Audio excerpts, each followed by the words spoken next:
being recording, just so everybody knows. And all right, that's the introduction. So Dave, I'm gonna hand it off to you. Yeah, good. And I have a very short, I promise, short slide presentation. And if you'll bear with me, it's only a few minutes. I'll just let you know what it is we're looking at tonight and what this EA and proposal is about. And then we'll be happy to entertain questions. So bear with me. I'm going to do a screen share here. And there's that. Okay, so just a quick overview here. And this public meeting, again, is in regards to an environmental assessment that's out for public review right now regarding interim developments, a proposal for interim developments at Summers Beach State Park. And Summers Beach is Montana's newest state park as of officially October 6th. The park is in public ownership. So the background, of course, and I know many of you are familiar with this site and with this process, but the Slider family owned the property since the 1930s and has very generously permitted public access for decades. And the Slider family is proud of that legacy, and they had long wished to convert the property from private ownership to public. So an acquisition proposal was presented to the public in August of 2020. And following substantial public input, a decision notice was issued in October of that year to purchase the property. And all of the process took place, and the closing occurred just this month, October 6th. The cost of the property was $2.676 million. For those who maybe aren't as familiar with where the park is noted here in blue, and it's located in between the town site of Summers on the west side, and on the east is the federal Flathead Lake waterfowl production area. You also see some BNSF property here, Burlington Northern Santa Fe. Those are the sort of salmon colored parcels there. Those are in holdings within the park.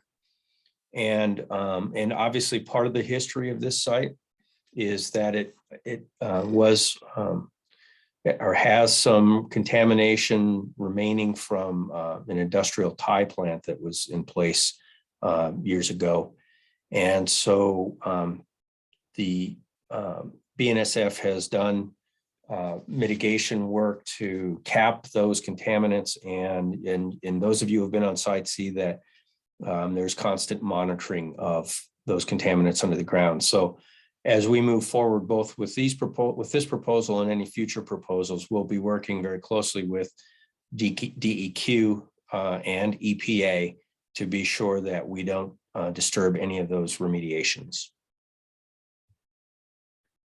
So we've known for some time that the site would convert from private ownership to public. And so we've been laying plans in preparation for that for this day. And obviously, as you look at the site now, it looks just as it has. And you wouldn't perhaps know it was a public site unless you have been following this process. So there are going to be really two steps to preparing this site as a state park. Tonight's meeting is really about step one, which is interim visitor amenities. But I just want to touch on step two, which is to say that we recognize that we need to do a very involved and inclusive planning process for the long-term vision for this state park and how it will fit into the state park system and how it will function. And we don't want to rush that. We also, down the road, you'll have a lot of opportunity to participate in how this site will ultimately look and function within the state park system and within Fish, Wildlife, and Parks. The interim visitor amenities are step one, and that is the focus of this EA. And it's the focus of this meeting is to try and provide any additional information or answer any questions you may have about the proposal we've made. And if you haven't had a chance to read it, I do encourage you to follow the links that Dylan will provide to view the entire document. But I do want to give you a very brief overview of it. And so these interim amenities are intended to meet basic public safety and sanitation needs, delineate park boundaries, and provide visitor information. So specifically, the amenities we're proposing are a parking lot, a location for portable toilets and trash receptacles, informational and regulatory signage, boundary markers, and very simple trails to lead people into the state park properties to use for day use access. FWP has developed an environmental assessment with 3 alternatives to address these needs. And like any proposal, when we develop alternatives, we do develop and analyze a no action alternative. And that is just what it sounds like. Under this alternative, we would not develop interim visitor amenities. We would instead wait for the formal long-term vision and development process and wait until that's completed. And under this scenario, things would be status quo. So parking would likely occur where we've seen it occur in the past along Summers Road and elsewhere. Pedestrian access would occur randomly along the road because obviously the park is not well delineated at this point as it runs along Summers Road anyway. That doesn't mean that we wouldn't be there. So FWP staff would patrol the park for litter. There would still be a pack in, pack out policy. There would be staff routinely present, though, to inform visitors of user regulations and to just answer questions and help avoid any conflict. And alternative B, which is the one that we have defined as our preferred alternative of the 3, is a gravel access road and parking lot, and this one would actually be sited on Burlington Northern property. And if you look over to the right-hand side of the map, I've done a small red rectangle to approximate where you would see that on the big picture. And before I say anything more about this, I need to preface it with that, of course, this is completely entirely dependent on the blessings and an agreement with BNSF. And we're in the process, we're having those discussions and have been for some time on how this might work and how they could accommodate these amenities here. And so these we'll certainly know by the end of our comment period and before we make a final decision if this is a viable option or not. But what you'll see here, and this is similar as well in the next alternative, is that these are intended to be potentially temporary amenities. So it's a gravel access road, part of which occurs on some existing roadbed already that enters BNSF property. And if there are specific questions on the technique for this, Mr. Mangum can assist us with that. But the intent is that this is a gravel facility and it could be removed and reclaimed if in the long-term process it's determined that we're going to do something different. The idea here is to provide parking for up to 75 vehicles. Doesn't mean we have to go that size, but we base that on some of the heavy traffic we've seen, particularly in 2019, when there was particularly heavy use of the site. The parking and access road you'll see would be fenced so that we are keeping vehicles where vehicles need to be. We would provide a space within that footprint, excuse me, for the placement of portable toilets one or two portable toilets, some very basic user information and a fee station, because there are fees associated. In this case, that would almost entirely be for non-resident daily entry fee into a state park. So there'd be a place for people to self-serve in that capacity. You would also see a very light duty pedestrian trail leaving the parking area to help guide people into the state park property so that they can enjoy it there. One other point I'll highlight here is there's we detail a gate, a closure gate or a security gate. So we have the ability to close the parking lot at night if we need to address night use issues. In the interim period, this is a day use state park. Alternative C is the same idea, but in the event that we don't reach an amicable agreement to place this on BN property, Burlington Northern property, the second location we've identified is just north of that property line. And again, on the small map to the right, you can see the location where the approximate location where that would be. And again, we would develop a gravel road, access road off of Summers Road. And in this case, we have spec'd a 50-car parking lot maximum capacity. There's space there for additional, if that was determined the way to go for additional parking. Again, this would be, although it's not highlighted here, this entire development would also be fenced to keep vehicles in the right spot, and would provide locations for entry signage, visitor information, a closure gate, and locations for portable toilet, trash receptacles. So in all cases, we want to meet those basic sanitation and safety concerns.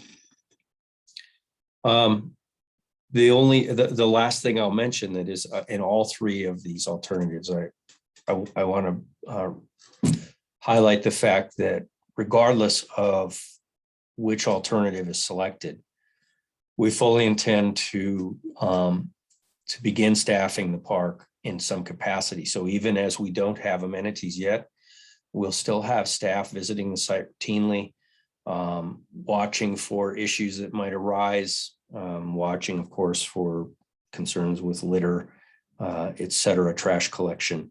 We'll also immediately begin working on boundary markings. And to that end, we're working with a surveyor who did the most recent survey of the western boundary of this park to go through and be certain that the current inaccurate boundary markings are in place. And then we'll go through and install state park boundary markers so that it's clear both it's clear to the public where the park ends, and hopefully that will help with any trespass concerns.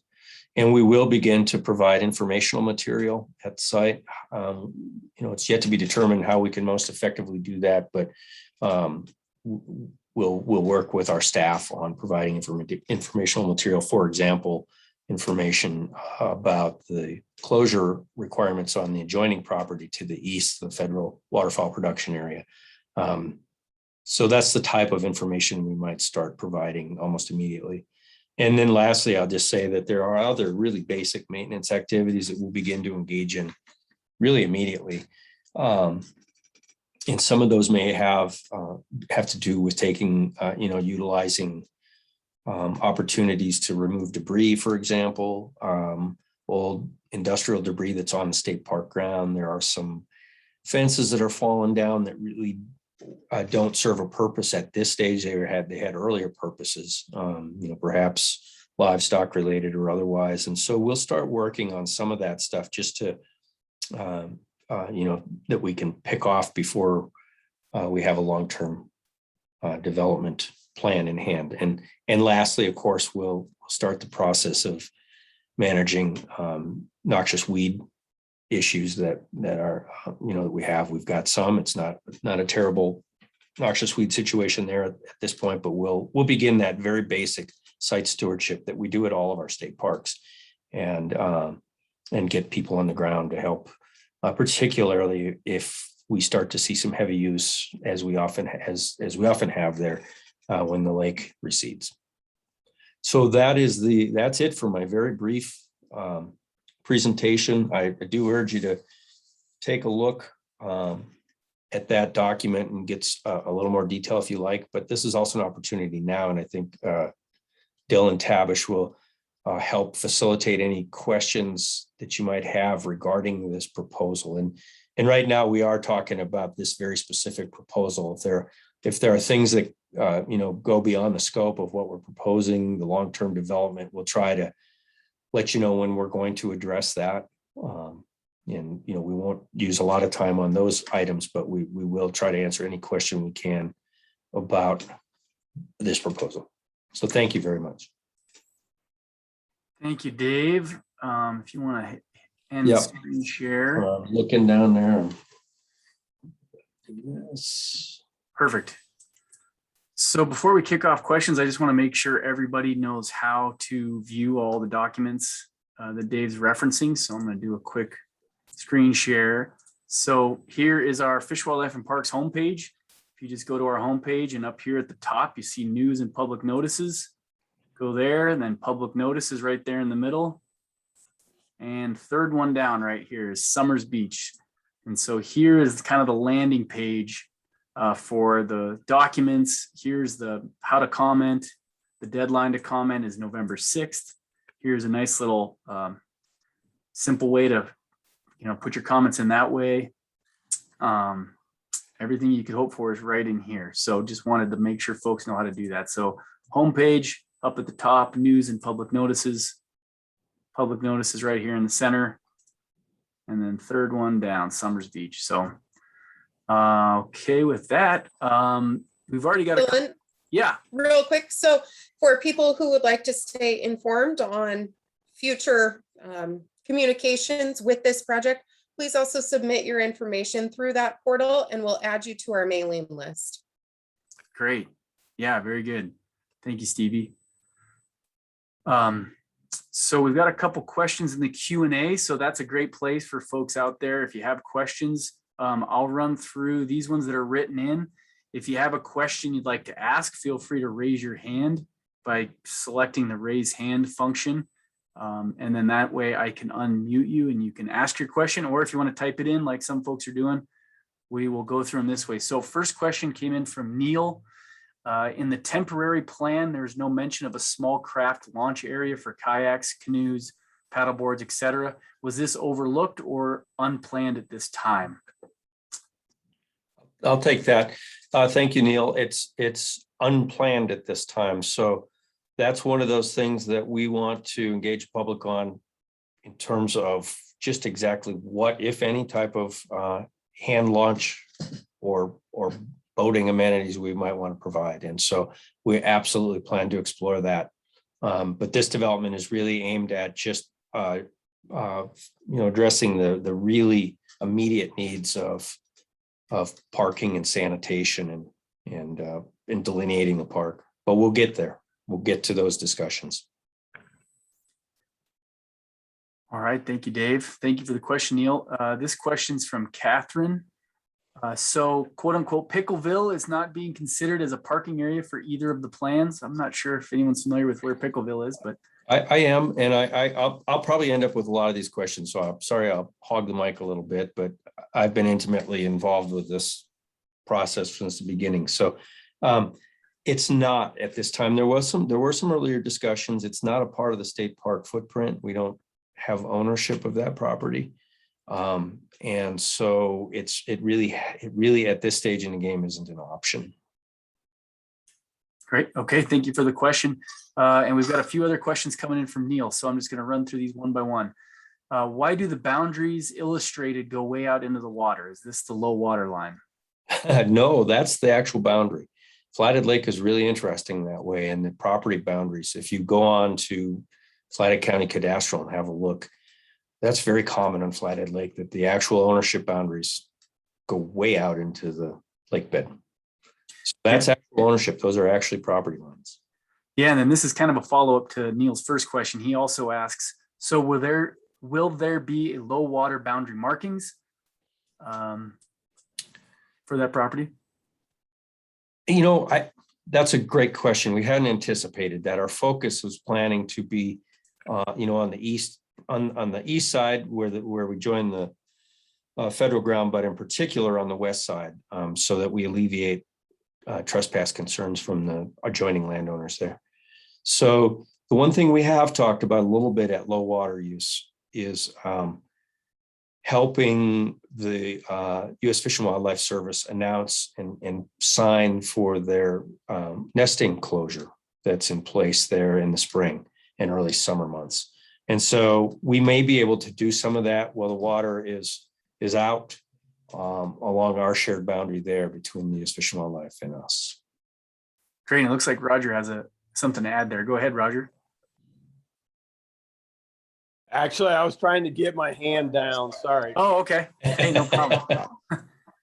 And I see, I can take Neil's last question there because I see it. Please define. Yeah. That one's Perfect. easy. So Neil asked, I guess, please define day use was the question he was asking. Right. Day use is, formally that's between the hours of 7 and 10 if you have to define it formally. But we typically enforce that when the sun is still out at 10. So you take another similar day use park, which is Lone Pine State Park. There's no camping amenities there, so it's all day use. And in that case, we'll typically, park is open from when the sun comes up in the morning till it goes down in the evening. So we've handled that in different ways. Sometimes the park will say open from sunrise to sunset, or we'll shift that throughout the year in increments as the days get shorter. So it is essentially what it means is no overnight use. Great. And a question from Chris Carlson: can both bikes and bikes? Can bikes use the park? Well, there won't be.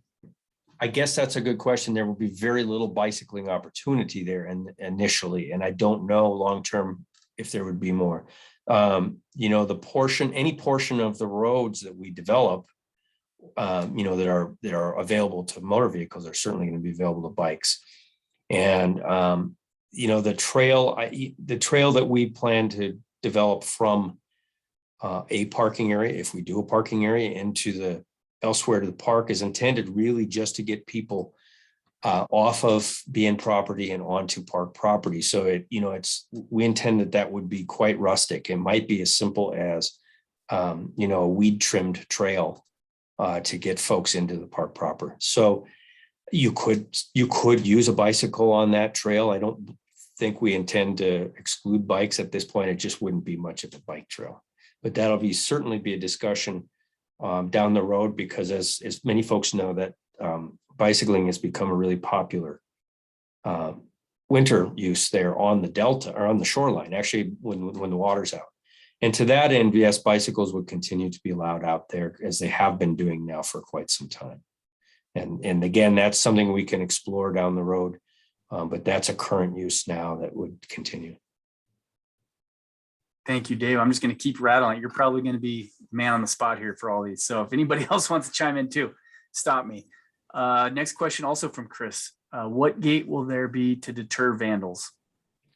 Well, if we end up installing a parking lot, there will be a vehicle gate, a closure gate at the entrance to the parking lot, or whichever location was chosen.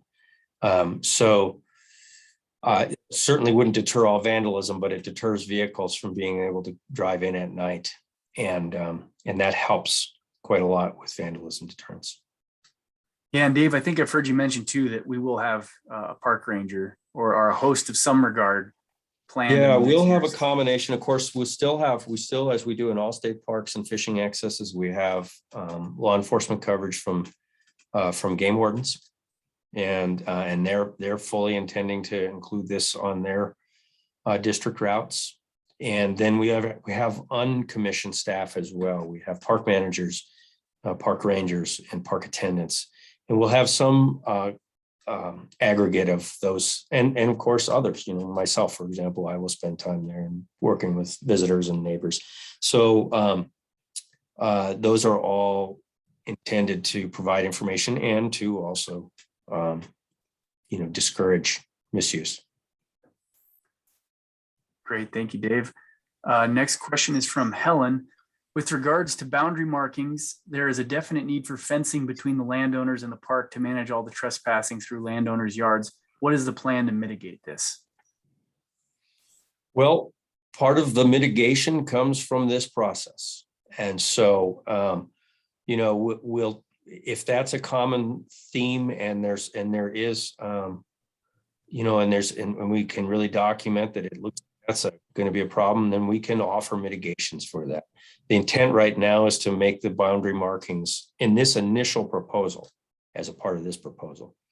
The intent is to clearly mark and designate boundaries so that the public knows where those are. I have myself personally walked the entire western boundary on a couple of times now, and it seems like the most easily accessible piece of that is on the southern end. As you get further north, it gets pretty steep and pretty thick in there.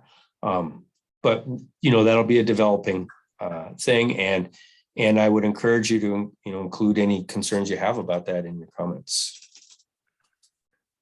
Great. And Neil has a question similar to that one. And he asks, Dave has described east side low water markings. Will there be west/south side low water markings to delineate the private property to the south? And that's kind of, you just answered that a little bit, right, Dave? Yeah. And I'm glad you've asked those questions, because we got to do a little head scratching on how we can do that, because obviously the water comes back in and then you have a sign that's either underwater or partially underwater. So we'd have to consider navigational concerns there about having something that's just below the surface, but we can absolutely explore that. Just got to figure out the right way to do it. It hasn't been done ever. I mean, and that location, the only markings I've ever seen are, there are some U.S. Fish and Wildlife Service markings out on the east side that attempt to show that boundary marker way out in the lake bed. Great. Thank you, Dave. And another question from Chris. What will be the restriction for the birding season and dogs? Well, right now it's, well, let me add, there's two questions there, actually. The first question is one that will be a part of the long-term process, which is there a nesting closure of portions of the park, similar to the adjoining property to the east? We don't envision that in this proposal, but it's certainly going to be a point of discussion in the long-term process of planning for this park. We do intend, however, to assist the U.S. Fish and Wildlife Service with notifying the public of the existing closure there, which is intended to protect nesting, primarily nesting waterfowl, but it also helps other ground nesters as well. And in terms of dogs, we'll go with what is the standard in a state park regulation right now, which is that dogs and other pets need to be on leash. And we anticipate that not everyone will be happy about that. Others will be really happy about that. It's oftentimes especially if you've been taking your dog there for a long time off leash, we anticipate a learning curve. But that'll be the default as we go into this. All right. Thank you, Dave. And another question from Chris. What is the estimated annual budget for the park? Well, we've estimated just the basic operations, and it's a bit of a moving target because we don't have any baseline data there. But we're estimating between $75,000 and $90,000 annual for operations. And that's just from what we see now, which would be very, very basic amenities of, that's anticipating these interim amenities. So porta potty costs, some pretty light supply materials of trash bags. We would install the mutt mitt bags that you see in other state parks, and then receptacles for people to put them in, so they're not ending up, strewn about the park, and other signage needs, herbicide needs, boundary markings, etc. Great. Thank you for that question. Another question from Helen. Will you be marking the end of the county road in Summers, end of Breezy Point Avenue, to indicate that is not an access to the park? There is already quite a lot of trespassing issues with that situation and could foresee this park only increasing the issues there.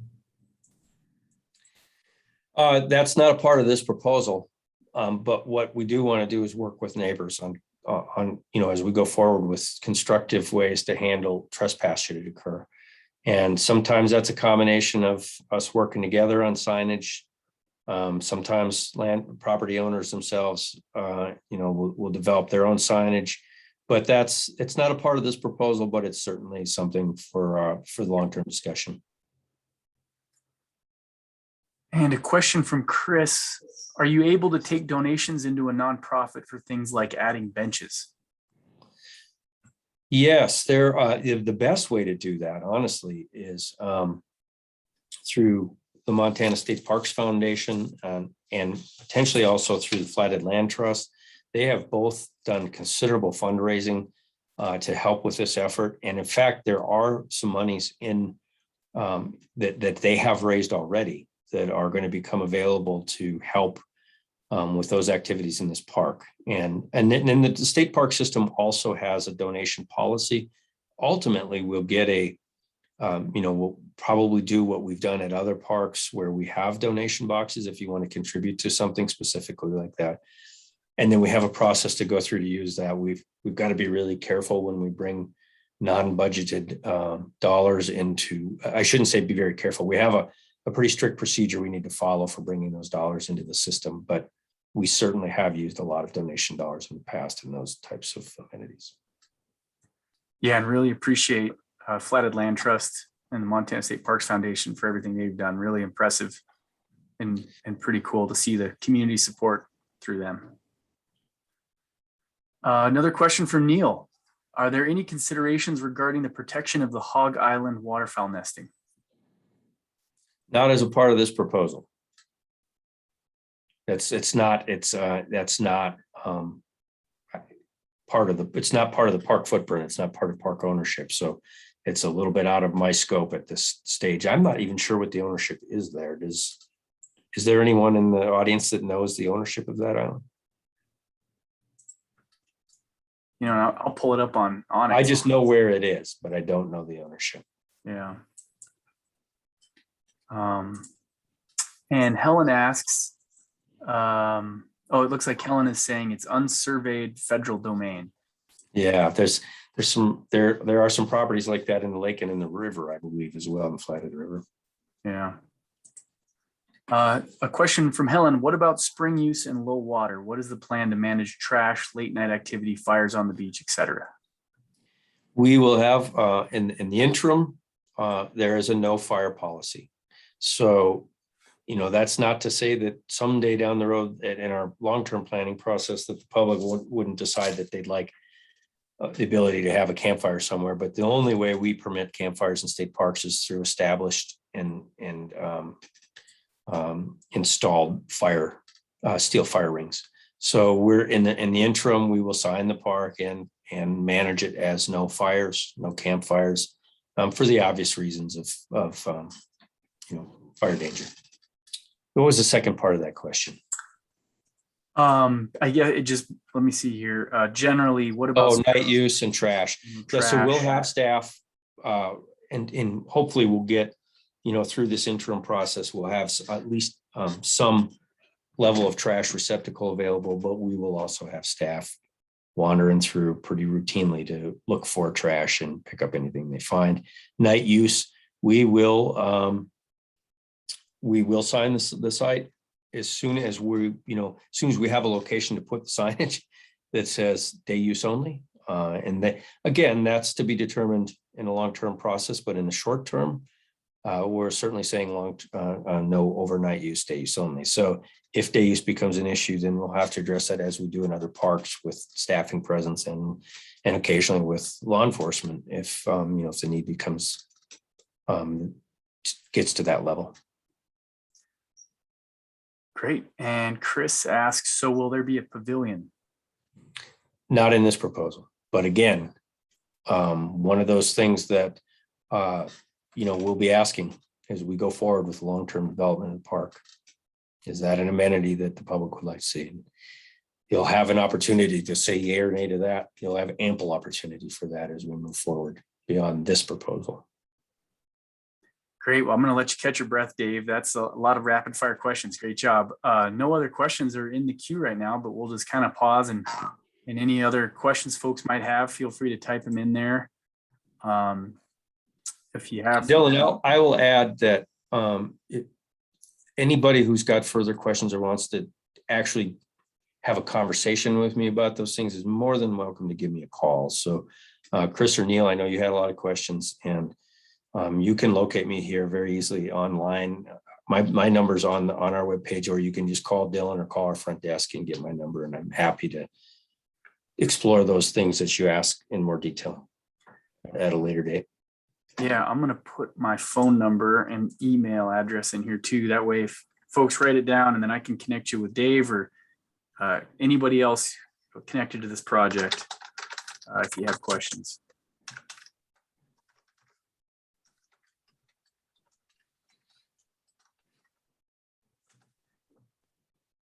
Oh.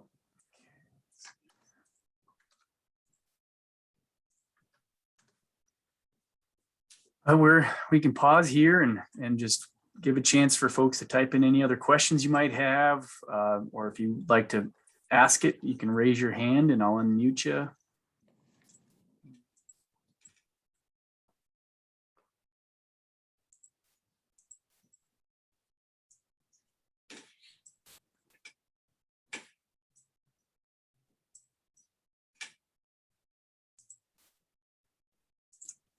And as I'm sitting here, I'll just remind everybody the comment period is through November 6th. So get your comments in now if you haven't already. Okay, we got another one from Catherine. Will there be a buffer between the west side of the park boundary and the residents on that west side of the park, or will the boundary be our property lines? Will there be a buffer between the west side of the park boundary and the residents on the west side of the park, or will the boundary be our property line? The boundary will be your property line. So what's occurred there is, prior to our acquisition of the site as a park, the property, the former slider property had been surveyed. And those survey markers are there. And then as this project progressed, the sliders worked with some of the neighbors. There were some encroachments. Some of you might recall that or have been involved in that. And there were some encroachments, some structures that were off of the property line. And there were some other adjustments made on the south end. And then there's those adjustments were surveyed again. And so there is a new and accurate certification of survey, or COS. And that is literally the boundary between state parks and the adjoining owners. And we're having that surveyor come back and be sure to go back and visibly mark that line again to be sure that we have the final alignment. And then our staff will come through and use those markings to place boundary markers. So one side will be state park, the other side will be private property. And all of that occurs, the vast majority of that occurs on the steep portion of that hillside that is, that essentially defines the west side of the park. And with the exception of the far south end, there, that's a little grassier and more open and flatter. But we'll be marking that boundary, so it's very visible. Thank you, Dave. Thanks for these great questions. I did see a raised hand before. I don't know if. I think that might have been Roger. Okay. But, anybody out there has a question, feel free to raise your hand and I can unmute you.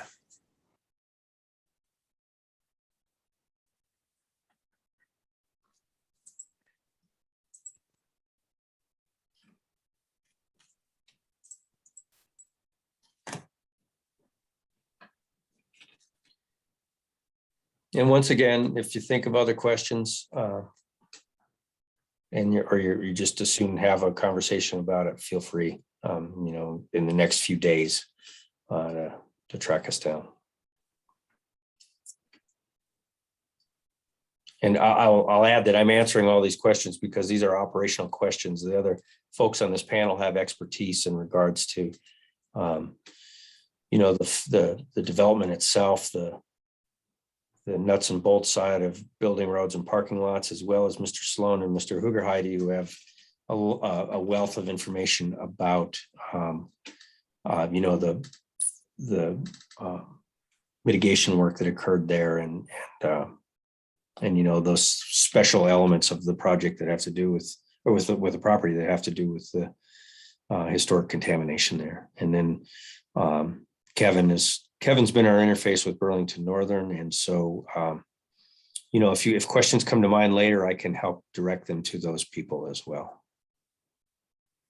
Absolutely. Looks like we have a question that came in from someone. When will the next EA be issued for additional future amenities? So that's asking about step 2, Dave. Yeah, I don't have a firm date for you on that. I know we're all anxious to begin that process. You know, and the intent is to not have interim amenities be the, you know, all we provide for several years. So, but it's a fairly lengthy process to go from the process of interacting and collecting information from all of, you know, from a cross section of users and neighbors and constituents, to converting that into design concepts, and then further converting those concepts into you know, a finished product. It's a lengthy and involved process, as you can imagine. So but the next EA will be a product of that public interaction, and so we'll do facilitated public interaction and scoping to try and develop a vision, and then we'll provide in an EA format some alternatives as to how we can fulfill that. And I'm sorry, I don't have a firm date on that.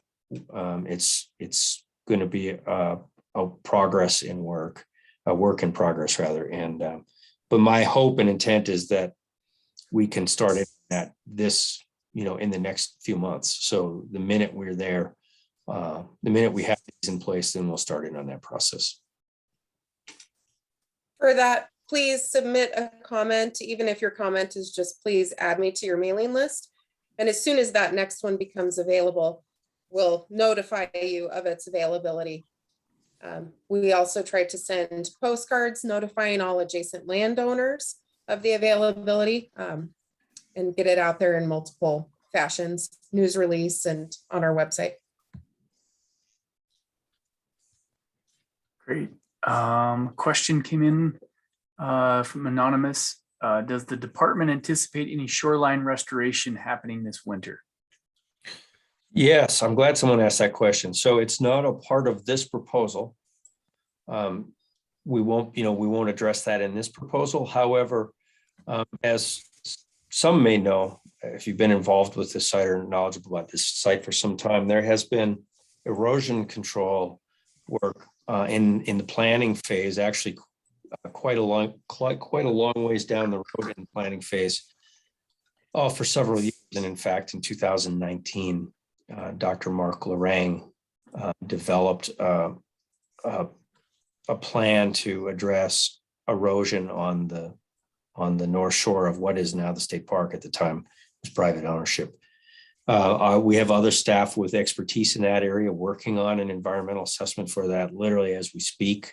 And so you'll see a separate notice and a separate opportunity to review and weigh in on that proposal as we go forward here. And there is some potential that could happen this winter. Again, it's a complicated process, a lot of agencies and entities involved. And we've actually, one of Bardell's staff members is working very hard on trying to pull the pieces together for a proposal to the public on that. Great, thanks, Dave. And then Chris follows up. Do we need the Christmas trees to be delivered? I'm not sure what that's, if that's for. You'll have to elaborate. Yeah, Chris, you'll have to elaborate there. I don't know what that's in reference to.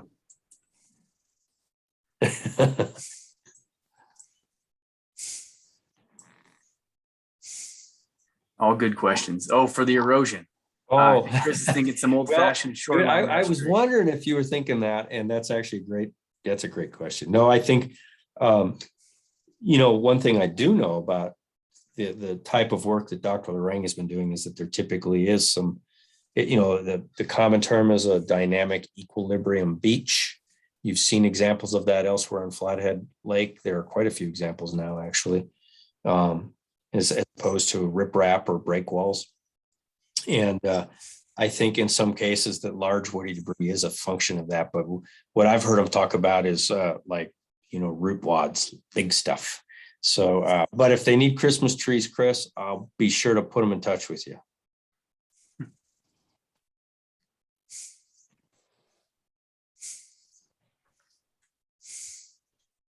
All right. Well, we're coming up on 7 o'clock, but I'll wait here for a few more minutes to see if we have any other questions. Oh, and Dick, do you have something to add? I saw you unmuted yourself. Oh, no, thank you. Okay.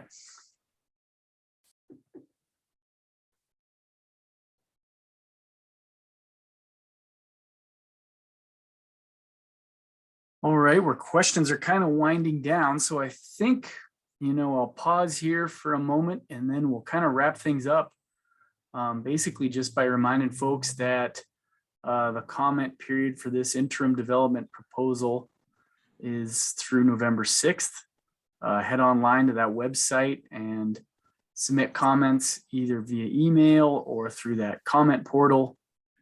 You can write your comments as well. Stevie's going to collect all those and organize them for us. Give Dave a call, or you can give me a call to that phone number and I can put you in touch with Dave or whomever you need to ask questions with. And I'm just kind of delaying here a moment in case there's any last minute questions. Otherwise, we'll wrap up this meeting and just really thank all of our attendees. Thank you everybody for logging in tonight and asking the great questions.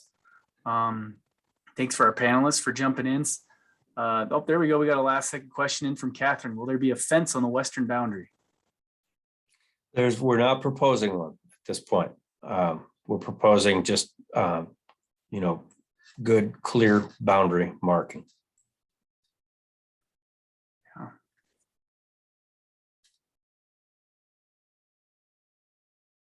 All right, seeing no other questions coming in, I am gonna go ahead and end our meeting here tonight. Thank you again, everybody out there, for logging in and asking the great questions. Please stay in touch with us if you have any questions or anything we can help you with. And thank you for being engaged in this process and following along so that we can make sure that Montana's newest state park will be its best state park. I'm excited to see this come to fruition. So thanks everybody out there. Thanks to all the panelists, and have a great night. And yeah. See you later. Thanks, everybody. Good deal. Thank you.